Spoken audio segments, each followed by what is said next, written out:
Hey there kind people, it's me Eunbin and welcome to my review of Boys to Planet. It honestly feels like a little weird doing this after such a long break, but either way I'm back. I will try my best to cover every episode this time. I promise it won't be another build up Chong Asia or Laplex or situation.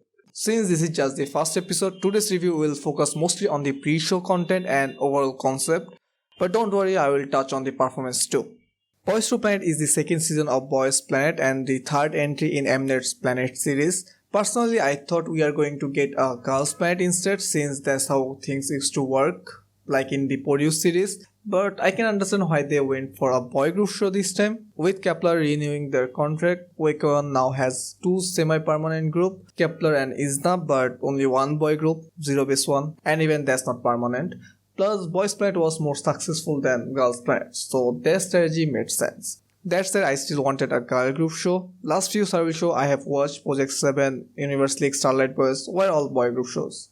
Now let's talk about the concept. It's almost the same as before, although originally it was supposed to be different. At first they announced a show called Planet B where audience would follow the contestants' journey from the very beginning, even before the official audition. If you have watched any K-pop survival show, you know there is a pre-selection round before the actual audition we see. Sometimes we get a glimpse of that, but this show was supposed to start from there and go all the way through. Honestly, it was a cool idea, but as a viewer, I know I would have gotten bored. They could have turned into a spin-off series like what My Teenage Girl did. Instead, MNET quietly scrapped the concept like they always do and hoped we would just forget about it. After scrapping Planet B, they introduced a new idea, the Kpop Twin project. Their first explanation made it sound like there would be two shows, Boys to Planet K and Boys to Planet C, airing simultaneously. Each would debut its own group. That was interesting and I had so many theories back then. Maybe 12 teams would be selected and get to choose which group they wanted to join, or there would be double mission and double voting, one for the K group, one for the C group.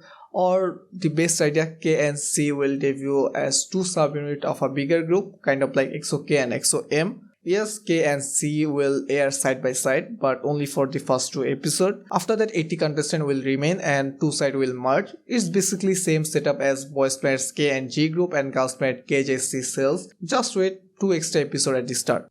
The debut group will have 5-year contract. First 2.5 year they will promote exclusively as a group. The remaining 2.5 year they will also allow to debut or promote under their own company or their previous group while still promoting with the final group. It's the same contract format X1 had, though we all know how that turned out. Anyway, there are some changes that I really love and appreciate. First is the audition round, which was a good way to introduce the contestant, but the evolution they did in this round didn't hold much value. Everyone's rank going to change in the next round anyway. There isn't any real advantage for the all-star trainees, nor any significant disadvantage for the one-star ones. So it doesn't matter if you get all-star or one-star, as long as you perform well in the next round, you are all good. But this time they introduced a no-star rank and if anyone get that, they are eliminated immediately. They also improved the next round. I used to say the second episode of a survival show is always boring because it usually features the show's signal song, while it's a really important round for the contestant since getting good position means more screen time and more attention, as signal song is the first thing audience will see. But for the audience, signal song is the first thing we will see. So we already know who is going to be the center, who gonna get the dance break, or who is getting more shots or less, etc. But this time there will be an elimination right after this round, and for now it seems like it will be decided by the judges and the contestants themselves, or maybe the third episode will feature the first elimination, who knows. There is a strong possibility because after the first elimination in Boys Planet, 70 people remained and this time 80 contestants will move on to the main planet, so the numbers are close. Although according to the rumors, the elimination have already happened and contestants like Binghua and Christian have already been eliminated. Speaking of contestants, let's talk about some returning or familiar contestant. From K group there is Soon from 9i who was also in the last season, Heechan and Heechan from DKB, my Earls, Yechen from Project 7 and Hyungjun from MNET 1, Kim Junso from UI, few members of Uibe and Very Very, 3 members from MCND, 2 from Tripin who was also in Produce X 101, one member of The Wind who already got eliminated, although I don't feel it was fair. After watching his performance, I feel it could have been 1 star, but 0 star was too much. Also, 3 former members of Trainee A are here, Leo, Sung-on and Jun-il. They are big because they were from Big Hit. If you don't know, Trainee A was a pre-debut trainee group. They were supposed to debut under Big Hit after TXT. As they were Big Hit trainees, they had a big fanbase even before debut, and they had a big support from armies and MOAs. However, Big Hit cancelled their debut. Now 3 of them are here. Although only 2 of them got very good screen time, the other one got none. They even blurred his face from their group picture where he is also in the show. But if it was JTBC or MBC, they would totally mention him as well. They would have showed their interaction too. But MNET beat MNET, they are pushing Leo and Songwon, giving extended screen time but didn't even mention Jun-il. But I really want to see their interaction and I want to see them perform together. Also there is Yumeki, a well-known choreographer and former dance master in Produce 101 Japan. He is giving serious Hui vibe, super talented, jazz level skill and getting same type of screen time. Just like Hui's performance teaser ended the first episode of Boys Planet, Yumeki's does here. I hope MNET doesn't evaluate him though. He has that expressive personality that can easily be twisted, but maybe, just maybe, they will favor him this time. Anyway, moving to C, there are 3 members of Boy Story, Dong Hong Hai and Christian from Season 1, Ling Ling, Binghua and Heechan from Project 7, Jia Hao and Anshin from MakeMate 1. Both were my favorites there. There are also some contestants from Loud, Fantasy Boys and Starlight Boys. Also a lot of returning faces, but I will skip over the rest for now.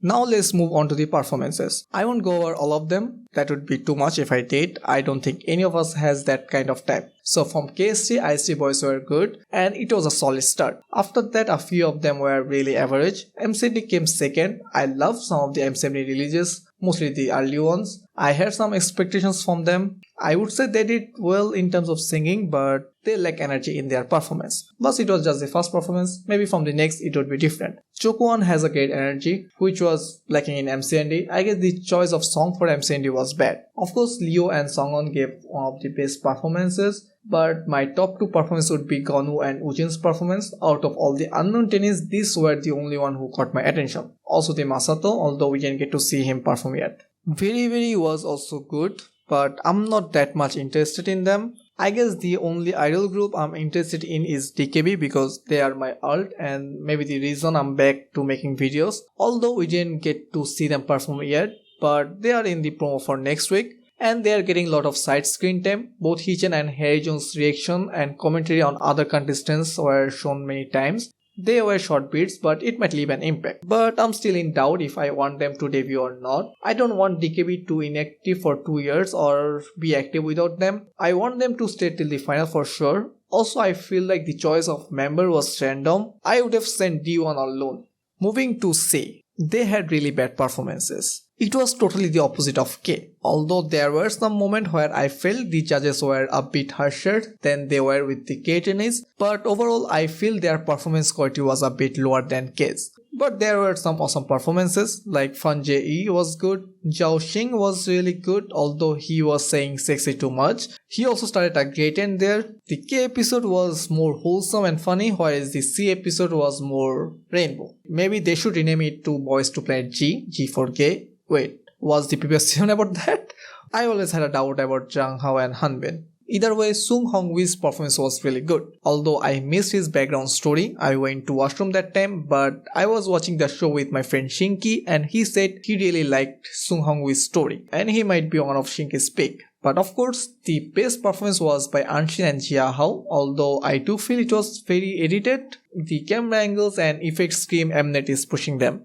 That's almost everything for the first week. Next week will be all about the Signal song and few more performances. Although I didn't get to see them all, here are my top 8 combining both K and C. First, Heechan. Second, Heejun. Third, Yumeki. Fourth, Anshin. Fifth, Gonyo. Sixth, Leo. Seventh, Ujin. And 8th, Heechan.